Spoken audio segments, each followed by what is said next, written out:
grupamentos que a gente acabou de ver aqui, ainda tem uma unidade de esfingosina, que é uma molécula química chamada esfingosina, tá? E tem funções específicas, depois a gente vai estudar um pouco mais sobre ela em bioquímica também.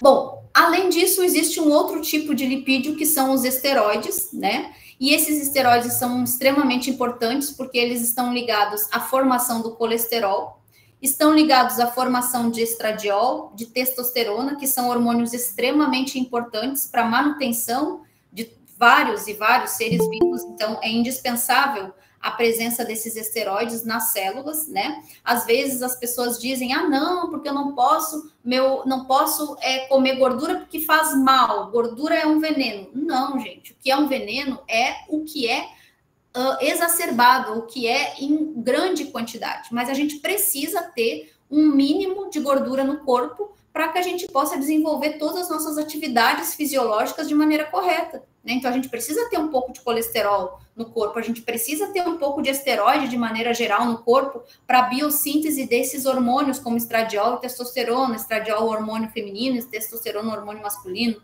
Então a gente precisa ter lipídios no corpo. Depois, quando a gente estudar bioquímica, vocês vão ver que existem várias outras questões extremamente importantes, onde os lipídios são a base para a síntese de outras moléculas extremamente necessárias para a manutenção da vida de uma célula, tá?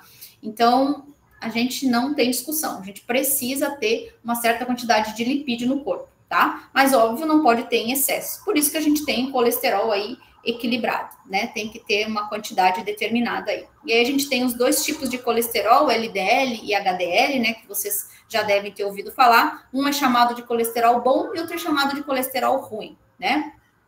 Qual é a diferença entre eles? Porque o colesterol bom é aquele colesterol, é aquela molécula extremamente importante que distribui lipídios a partir da dieta, né? A partir de compostos ou até mesmo na degradação de gordura dentro do nosso corpo, distribui para todas as células os lipídios. Esse é o colesterol, né? Que é o colesterol teoricamente ruim, mas que ele é importante a gente ter também. Mas nós temos o outro colesterol bom, que é o colesterol, basicamente, que coleta os excessos de lipídios das células. Então, quando a gente tem uma grande divergência, um grande desequilíbrio entre esses dois tipos de colesterol, é quando a gente tem aí problemas de colesterol alto, né? Significa que a gente está distribuindo muito colesterol nas nossas células e a gente está tendo uma retirada que está sendo ineficiente, digamos assim, tá? Mas não se preocupe, a gente vai estudar isso com mais detalhes mais adiante também na disciplina de bioquímica, tá? Só para vocês relembrarem aí esses termos de colesterol. Agora a gente vai falar um pouquinho sobre as moléculas que formam polímeros, ou seja, lembra lá no início da aula a gente falou em subunidades, em monômeros que se agrupavam e formavam polímeros. Essas biomoléculas, essas estruturas químicas que constituem esses polímeros, a gente divide elas, a gente nomeia elas em basicamente 3 tipos, que são as proteínas, os carboidratos e os ácidos nucleicos. O que isso significa? Que elas são macromoléculas, que se a gente quebrar elas, a gente vai ver que elas são formadas por pequenas unidades, por monômeros. E aí, quando a gente agrupa esses monômeros, eles formam macromoléculas, formam polímeros, moléculas maiores, que são extremamente indispensáveis para a sobrevivência das células, tá? Então, vamos falar um pouquinho sobre cada uma delas. Começando sobre as proteínas. Então, as proteínas, elas são indispensáveis. Não é à toa que a gente tem uma grande quantidade de proteína. Não é à toa que criança precisa comer muita proteína. Não é à toa que animais jovens, seres vivos jovens, precisam comer muita proteína. Só para vocês terem uma ideia, quando a gente dá ração para peixe, a gente tem uma cadeia produtiva aí de peixe, uma piscicultura, um açude, que a gente está criando uns peixinhos lá. Quando esses peixinhos são bem pequenininhos, a gente precisa dar uma ração com mais de 50% de proteína para a gente melhorar o crescimento desses peixinhos pequenininhos. Depois que eles crescem e viram adultos, essa quantidade de proteína diminui para em torno de 20%, 30%. Né? Ou seja, os indivíduos adultos não precisam de tanta proteína quanto os indivíduos jovens. Por quê? Porque as proteínas são a base, digamos assim, de compostos para muitas funções que as nossas células desempenham, principalmente em organismos jovens, tá? E depois da água, as proteínas é a segunda biomolécula mais abundante das células, de maneira geral, de todos os seres vivos, tá? Então, essas proteínas, elas são formadas por vários aminoácidos, né? Por uma cadeia linear de aminoácidos. E esses aminoácidos se unem uns aos outros através de ligação peptídica, tá? Então, por que o nome é ligação peptídica? Que é essa união que está acontecendo aqui, ó. Então, vejam que nós temos aqui um aminoácido e aqui nós temos outro aminoácido, tá? Então, quando a gente une esses dois aminoácidos, a gente tem a ligação peptídica. E por que esse nome é ligação peptídica? Porque liga dois peptídeos ou outros mais peptídeos, tá? Porque quando a gente tem uma cadeia de proteína, a gente chama de polipeptídeo, né? Então, por isso que o nome é ligação peptídica. É a união de dois ou mais, ou a união em cadeia aí de aminoácidos.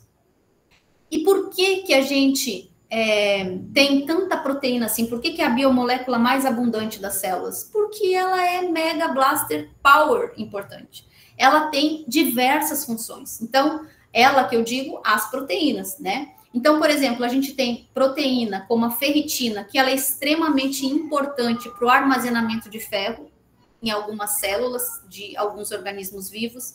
A gente tem a troponina, que é uma proteína extremamente importante para a contração muscular. A gente tem a hemoglobina, que é uma proteína extremamente importante para o transporte de oxigênio. A gente tem o colágeno, que é uma proteína extremamente importante, que dá estrutura para as nossas células. A gente tem as imunoglobulinas, que são indispensáveis para a manutenção da imunidade nos seres vivos.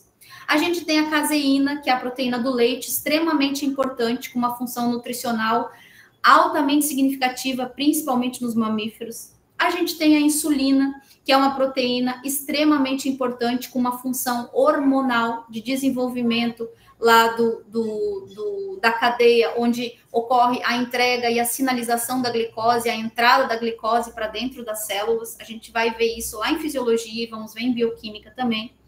E tem as lipases, que são proteínas enzimáticas extremamente importantes para os processos bioquímicos que acontecem em vários organismos vivos, tá? Então, por conta de toda essa gama de funções que as proteínas desempenham, elas são indispensáveis. Por isso que a gente precisa comer proteína. Não importa se ela é de origem animal ou vegetal, a gente precisa ingerir proteína, porque elas são fundamentais para o nosso desenvolvimento metabólico, né? Para as nossas formas jovens, para as crianças, para os seres vivos jovens, né? Para poder desenvolver todas essas funções de maneira mais eficiente possível. Eu costumo dizer nas minhas aulas que as proteínas funcionam como um bombril. Não sei se vocês são do tempo da propaganda do Bombril, que a gente dizia assim, o que tinha aquele carinha de óculos, Bombril serve para tudo, né? As proteínas são mais ou menos assim, são literalmente o bombril molecular. Elas são utilizadas para tudo, elas têm as mais diversas funções. Então, elas são mega blaster importantes, tá bom? Só que uma coisa interessante, né?